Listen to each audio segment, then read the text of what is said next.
Hi, Rúben. You were angry at Liverpool because the players showed what they can do when they have to, and again they were very good on Sunday at Arsenal. You'll learn more about them tomorrow, that you say. How, as a coach, can you get them to go back to those levels against Southampton, or is it not your problem? Is it on them? No, it's also my problem. I'm trying to help them to understand that, but we have to do it as a team. But I think it's clear. Everybody can see that in some games we are a different team, and we have to be really consistent on that. I'm trying to do the same things to explain the strengths and the weakness of every team, and then tomorrow we have to perform, and we have to understand that the expectations are bigger, and we have to have more ball, and we have to control more the game, and that sometimes is harder to play against these teams, because I think, again, we have a lack of goal. We don't spend a lot of times doing this. This team in the past scored a lot of goals from transition, not from building up in the half of the opponent pitch. So we'll see tomorrow. We have a lot to improve, but the way we face the game has to be the same. Do you think after the last two games there are now no excuses to go back to that other level again? For me, there is never excuses. So you have to accept when we had a bad performance, when the opponent is better.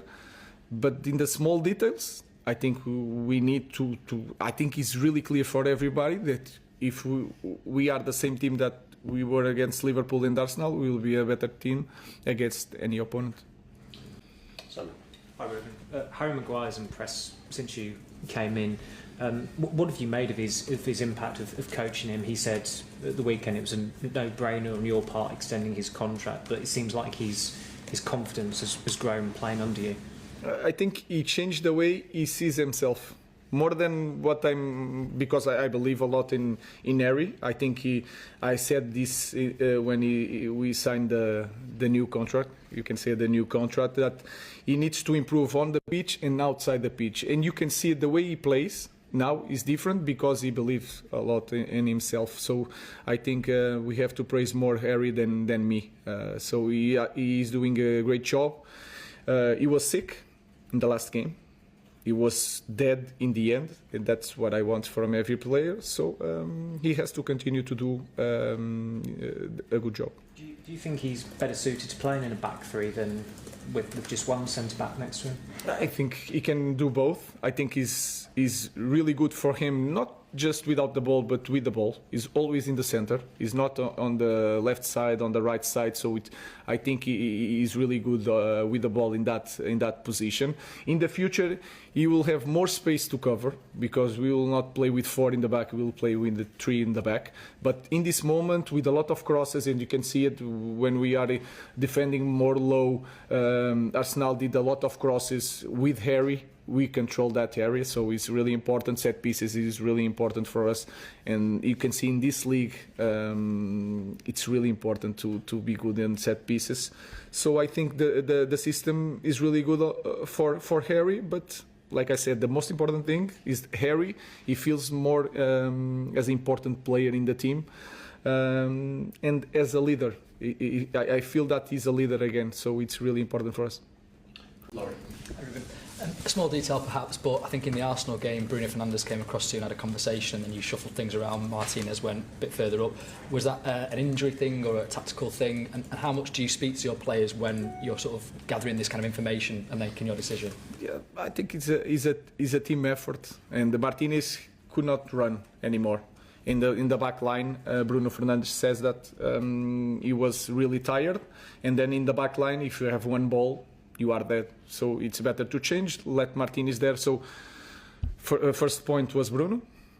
Then the second point, we change. Ahmad was doing the defending and Toby in front, and then Adelio, my assistant, says let's change it. So I change it.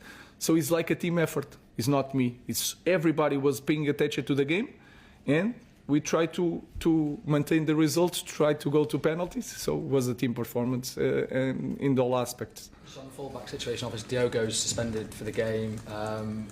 How is Martinez? How's Harry, injuries-wise? So what are you thinking there? Harry, we will see. We cannot lose him, so we will see. Martinez, I think, is okay. Diogo cannot play. His fault. And we'll see the wingers for tomorrow. Hi Rúben, have you got time frames for when we might see Luke Shaw and Mason Mount back? Luke Shaw is near than Mason Mount. Mason Mount will take a little bit longer. Luke, we will see in the next week or two. We'll see if he's returning. There's no danger that Mason might not play again this season, though. It's not that serious. No, he's not. No. Okay, second section embargoed until 10:30 p.m. tonight. Mike. Hi Rúben. With Alejandro Garnacho, he's not started in many Premier League games recently. Starting against Arsenal. What more do you want to see from him?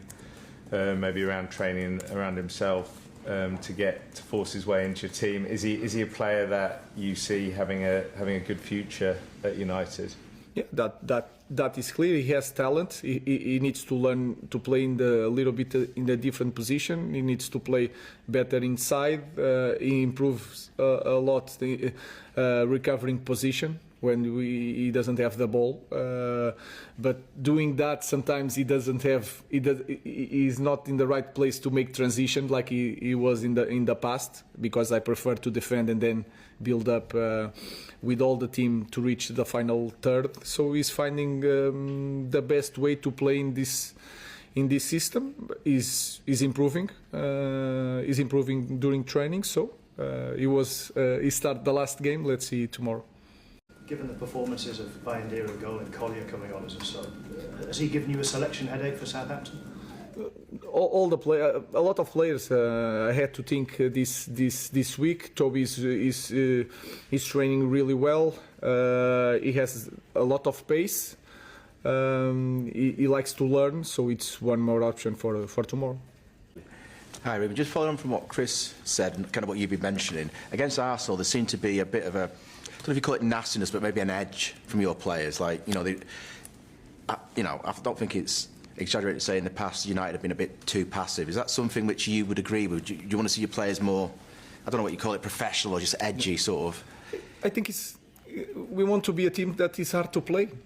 It's like I had this feeling, especially at home in the last games, that we were easy to play, and we have to be honest with that. So if we face the competition the right way, we will be tough to beat for any opponent. So that's what I wanted. That's what I felt in the last two games. You talk about Maguire, and in that game, he seemed a lot more angry, cheesed off, like he didn't want to get beaten. And that's kind of what I'm talking about as a collective for your team, just to be more sort of, It's a proud thing, yeah. I think that we need to think about that, and we have to feel it. And I think we start doing that. So that's why the game tomorrow is so important for us. It's not just the results, the performance. It's something more profound than that. So we have to continue to do our job. Last question. Hi, Rúben. Just coming on to what your answer to Ian earlier about playing teams where you have more possession. Do you think you have got the tools to actually dominate games, and rather than when you're sort of sitting back and hitting on? I think we as a team are not used to spend a lot of time in the last third of the opponent. We had some games here that we lost, and we had that control, but the threat was not there. And we have to have time to train that, and the players have to spend a lot of time during training, during the game, to be good at this moment. So and if you see. And I saw a lot of games before. We scored a lot of goals, like Garnacho doing transitions, Rashford. But then you see the difference of our goals is like always negative, and it's still negative. And I think that is a biggest problem in our team: the lack of goals, and the lack of ability to play in the last third of the opponent, to control the games, and to control more the games. So we know that we need time to train. We try to pass the information, but it's harder for us to score in that way than in transitions. Thank you. Thank you. Thank you, guys.